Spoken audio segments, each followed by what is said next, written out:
All right. Hi, Dr. Miles. How are you? How you doing today, Douglas? So glad to be here. Well, thank you for coming on the show. I appreciate it. The first thing I wanted to hit on your bio here was I see this from time to time, serial entrepreneur. I always get a kick out of that term. What does that mean? I mean, you're just a compulsive entrepreneur. You keep buying companies and keep creating companies. Can't help it. Yeah, more like I always get opportunities, and I always get into business deals, and I end up starting a business or building a business model behind it. So I've been blessed. Yes, Okay. How many companies are you running at this point? about three, About three. three so far. Okay. It's a founder and CEO of Miles Development Industries Corporation. What exactly does your company do? Okay, my first part of the company, I do the consulting part. I consult. I'm a business advisor to high net worth people that are trying to start a business or have a business that's failing. I'm a business advisor to people that have high net worth. And that's what I do. And they come to me when all things, usually when it's bad. Then the other part of business is the venture capital part, where I look at businesses or people that want to get some type of funding for their business. Or if I have a vested interest in maybe getting some either acquiring their business or pass it on to somebody else, that's pretty much the basis of what I do for the two things for my business. Okay. So you mentioned consulting. So somebody would hmm would hire you to come in if their business isn't doing so well and you're going to make it better. Yeah. That's usually the part of it. It's been like that lately since the COVID-19, but Oh usually yeah. we get people that want to start a business and they ask me what I think because I'm my biggest thing is I'm an entrepreneur risk analyst, and I can tell how risky the business is if they want to start. One of the things that I covered in my research, with my book was when there's a natural disaster or a pandemic, can your business survive? And as you can see, a lot of businesses have struggled because of the COVID-19 crisis. The business model, some people never develop their business model to take in consideration, what if I don't get customer traffic? And it's been a really, really sad thing to see some of these businesses falling by the wayside. Oh yeah. And but I don't think a lot of people were prepared for this. People never thought that we were going to have a worldwide pandemic like this. I mean, it really hadn't happened in 100 years, right? Absolutely. Some people really got exposed because they did, some people, businesses were built on customer traffic. And then when this pandemic happened, they had to reinvent their business model. And if they didn't reinvent their business model, they weren't going to make any money. So this is a wake up call to everybody. I think this is almost a wake up call and a rebirth for you to really consider the type of business and industry that you're in and what you need to do. Because some people, like some restaurants, didn't have a pickup or internet where a customer could get an app and go order food. They had no capabilities to handle anything like that. So I would say it's been a really a rude awakening for a lot of businesses, and a rude awakening for people that are so used to customer traffic. Your business has to be offline and online. You can't have one or the other. They both work in concert with each other. Well, yeah, I think so. I mean, even places that were traditionally just brick and mortar type places like even McDonald's, even Yes, they're doing delivery, they're doing online, they're doing all of that now. They never used to. they never used to, and a lot of businesses found out that there was a revenue stream that they weren't taking advantage of. The mobile customer with an app that can order food and go pick it up. He doesn't want to wait to drive through. He doesn't want to go in the establishment. He wants to meet at the window, pick it up. He's already paid for it. That's the ultimate business model, to have your money up front and you get the customer and stuff, and you didn't expend any energy. I mean, that's the ultimate business model. Do you think more places can or should run like that? It depends on the type of business. Not it does, one size does not fit all. But what you want to do is make it easy for your customers to do business with you. Like some companies started an app, or let's say a restaurant or whatever, they used what's the place, Grubhub, and establishments like that. Right. They totally had an unfounded business model, revenue stream that they did not take advantage of. And that, the pandemic is a bad thing, but it was also a good thing for some people because it made them realize there's other ways to make money and there's other revenue streams that I had not, taken advantage of or have not exploited. So, with the bad, there's also some good that comes to it, I guess. Well, that's true. There's always the silver lining in the cloud. And I know Absolutely. that for me personally, I've been swamped with authors wanting to come on the show because of the pandemic and people were in lockdown and they had nothing to do. So they finally got that book finished that they've been meaning to write for years and years. Yeah, that is the silver lining. People rediscovered themselves and saw where they're allocating most of their time, and they weren't doing things they probably were planning. And, sitting at home in front of a computer screen, you find out there's so much work that you can do that you weren't paying attention to. So absolutely. Yeah, exactly right. I want to hit on a couple of your talking points. I see the term forensic marketing in there quite a bit. Explain what that is. Forensic marketing is somewhat of a new term or somewhat of a new practice. Forensic marketing is taking forensic approaches of investigation, and applying them to solving marketing problems. That's basically what forensic marketing is.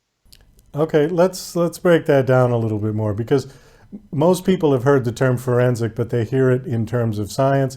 They hear it in terms of police work. And generally speaking, it's related to a murder case of some kind, right? Yes. Forensic analysis is a term that I've heard a lot. So CSI. Right, CSI, exactly. So how is this relating to marketing? Explain just a little bit more in detail, if you would. Sure, Douglas. What the forensic marketing side of it is, rather than look for crime, you're looking for gaps in performance in terms of your marketing. And you're looking at why my sales for this particular product line low? Why am I losing customers? And what has my market share diminished? What am I doing? I have new players in at the marketplace. So what you want to do with forensic marketing is you're looking for the gaps between your performance in terms of your marketing. What am I doing or what am I not doing? And that's the goal of the forensic investigator. He's looking for gaps and why you're not performing in marketing as you should. Case in point, there are 5 types of marketing evidence. There's a marketing environment and marketing competition. Competition has something to do with that. Then you have 4 other ones. You have competition, which is one. Then you have marketing financials, where your financials and pricing is your pricing up to date. Then you have marketing law and policy. Then you have marketing offering. Is your marketing offering up to speed? What's your value proposition? And lastly, and one of the most important ones is your marketing. What's your distribution and key partners in your marketing? So those are some of the 5 evidence categories that you want to look at in terms of finding gaps in your marketing performance. There's an awful lot of stuff on the internet these days, and there's more and more exponentially every day. It's difficult for anybody in almost any kind of business to stand out and to stick out on the internet, online. Would you have any advice for somebody to how to make a presence known on the internet and not just getting lost in the millions and millions of things out there? That's an excellent question, Douglas. One of the things that you have to look at is customers are getting inundated with marketing stimuli from commercials. They got their cell phones. Customers are more mobile now. One of the things that you're going to have to do to stand out is to what's going to make someone pay attention to you. And that's not an easy answer to figure out in time. But again, it goes back to some core things. It's like, what's your value proposition? What's the timing of you getting in front of the customer? Case in point, say like we're dealing with the pandemic now. Well, remember I was at the airport getting ready to film a TV show or coming from filming a TV show, and something got my attention. There was this new high-end mask that's supposed to be one of the top in the industry that will help you prevent the COVID-19 virus infection. And you ask, okay, how did that get your attention? Well, a lot of it is timing. Do you have the right product for the right time for the right customer? We get inundated with so much information. Do you have the right product at the right time? So a lot of it is timing. A lot of it is offering a customer that hasn't been offered to anybody else. So you want to look at those two key things. How effective are the pop-up ads? Because we get those on every website we go to just about. It's good to be people kind of ignore them unwittingly, because even, when you go to YouTube, you can't go click on a video with somebody trying to sell you something. And it's getting to be, customers are getting marketing fatigued. What that means is they're tired of being sold products. They can't turn on a TV, somebody's selling a product. They can't click on a video. You got to sit through an ad that you don't want to watch. And it's becoming irritating, I would say, Douglas. And people are having this attitude. No matter what you show me from an ad, I'm not going to buy it because I'm irritated that you made me wait to watch what I want to watch, to show me something that I'm definitely not interested in. And those days of marketing are really outdated. Maybe if you showed an ad that found people where they are, or found people something that they need, if I go click on a video of a group I want to see, a music group, why are you showing me something about financial planning or whatever? Right. That's not what I'm interested in. And these companies haven't figured this out yet. Don't you think you should tie what this customer is watching on video to maybe trying to align some of your products that you may have that they may be interested in? So it's getting to be a problem. And because of that, people are just silently ignoring all of these ads. What you show them, I don't want to buy it because I'm not interested. And it's almost like the pretty chick that goes to the club or goes by the construction site and men whistle at her after time. She starts blocking it out. That's the way the customers are in terms of someone trying to sell them a product that they're not interested in. We have not figured this out yet. I don't know why companies keep doing this. They're not interested. Or if they're not interested, why are they not interested? Is it timing? Is it your product doesn't interest me because that's not related to what I'm trying to, in terms of content and video that I'm watching?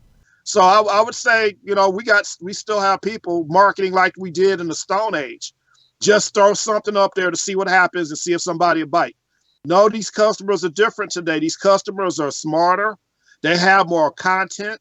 They have more, media at their disposal. They have social media. People can block you out, seriously. And we have to rethink the way we do marketing. And the way we did marketing for the last 30, 40 years is not possible.